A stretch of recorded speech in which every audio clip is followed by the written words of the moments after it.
एक और अच्छी खबर आई है जो मुझे लगता है कि आप लोगों को बताना चाहिए कि बहुत ही जल्दी ऑयल सस्ता होने वाला है।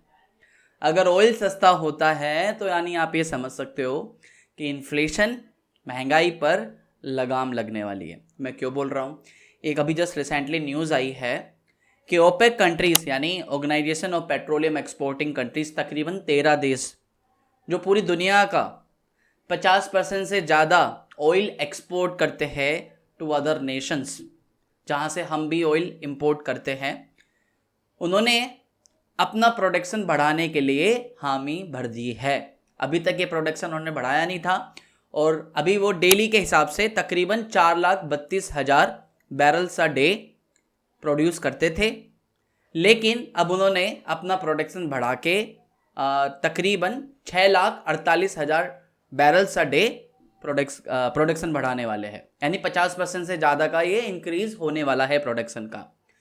और यहाँ पे डिमांड एंड सप्लाई का गेम खेलते हैं हम। अगर डिमांड ज़्यादा होगी और सप्लाई भी अगर उसके आसपास होगी तो आपके जो क्रूड ऑयल के प्राइसेस है वो स्टेबलाइज हो जाते हैं। अभी तक हो क्या रहा था कि प्राइसेस तो बहुत बढ़ रहे थे, डिमांड बहुत ज़्यादा बढ़ रही थी, लेकिन सप्लाई उतनी नहीं थी।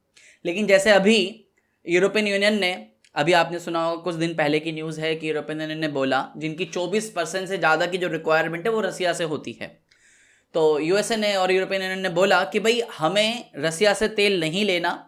हमने उन पर रोक लगाई हुई है, उन पर रेस्ट्रिक्शंस लगाए हुए हैं, तो हमें अल्टरनेटिव्स तो ढूंढने पड़ेंगे। और ओपेक कंट्रीज ऑयल इतना प्रोड्यूस कर नहीं रही, तो इसलिए बिडेन ने उनसे बात करी, डिस्कशन चला। हालांकि उनके अभी उनको जाना है सऊदी अरब में, तो लेकिन उससे पहले ये बात की गई कि आप प्रोडक्शन बढ़ाओ। तो अब ओपेक कंट्रीज ने अपना प्रोडक्शन बढ़ाने के लिए हामी कर दी है। जुलाई और अगस्त में उनका प्रोडक्शन बढ़ना स्टार्ट हो जाएगा। जुलाई से पहले ये नंबर थे कि ये कहा जा रहा था कि सितंबर के बाद से वो बढ़ाना शुरू करेंगे, लेकिन जिस तरीके से महंगाई, क्रूड ऑयल जितना महंगा हो रहा है, एक टाइम पे तो $140 पर बैरल पहुंच गया था और अभी तकरीबन $120 पर बैरल के आसपास है। तो इस वजह से प्रोडक्शन बढ़ाने की बात हो रही है, मतलब हामी कर दिया है, अप्रूवल कर दिया है कि हम जुलाई और अगस्त में अपना प्रोडक्शन बढ़ाएंगे।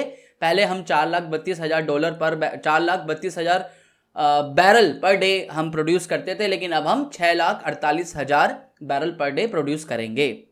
इसमें तकरीबन 13 देश आते हैं।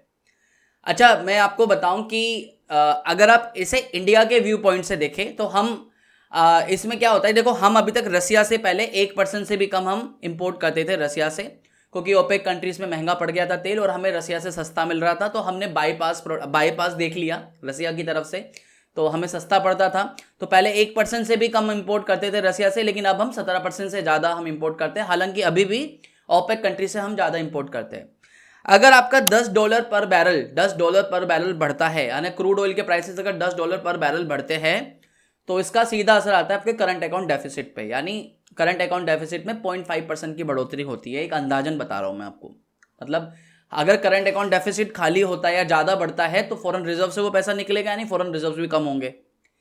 तो इसलिए अगर क्रूड ऑयल प्राइसेस कम होते हैं तो हमारा करंट अकाउंट डेफिसिट भी कम होता है। दूसरा, अगर $10 पर बैरल बढ़ता है तो वो इसकी वजह से, सीपीआई की बात कर रहा हूँ, कंज्यूमर प्राइस इन्फ्लेशन की बात कर रहा हूँ, वो उसमें भी 0.3% की बढ़ोतरी होती है। तो अगर क्रूड ऑयल के प्राइसेस कम होते हैं तो हमारा सीपीआई यानी इन्फ्लेशन भी कम होता है। तो इस डिसीजन के बाद से आपके इन्फ्लेशन पे काफ़ी हद तक लगाम लगने की एक तैयारी हो चुकी है। और साथ ही मैं आपको बता दूं कि अगर क्रूड ऑयल के प्राइसेस कम होते हैं तो इंपोर्ट कॉस्ट कम होती है, ट्रांसपोर्टेशन कॉस्ट कम होती है, रॉ मटेरियल की कॉस्ट कम होती है, जिसकी वजह से कॉरपोरेट्स की अर्निंग भी बढ़ती है। और अगर कॉरपोरेट्स की अर्निंग बढ़ती है तो स्टॉक्स के प्राइसेस में भी इजाफा होता है, तो इसका फ़ायदा स्टॉक मार्केट में भी मिलेगा। तो ये बहुत अच्छी खबर है इन्वेस्टर कम्युनिटी के लिए। तो खैर आज के लिए इतना तक छोटा सा अपडेट था, लेकिन हमारे लिए काफ़ी अच्छी खबर है, तो इसलिए मैंने आपको इस वीडियो में शेयर करी। अगर ये वीडियो पसंद आई है तो वीडियो को लाइक कर दीजिए, इस वीडियो को ज़्यादा से ज़्यादा लोगों को शेयर कीजिए। फिर मिलेंगे नई वीडियो में, तब तक के लिए धन्यवाद। वंदे मातरम, जय हिंद।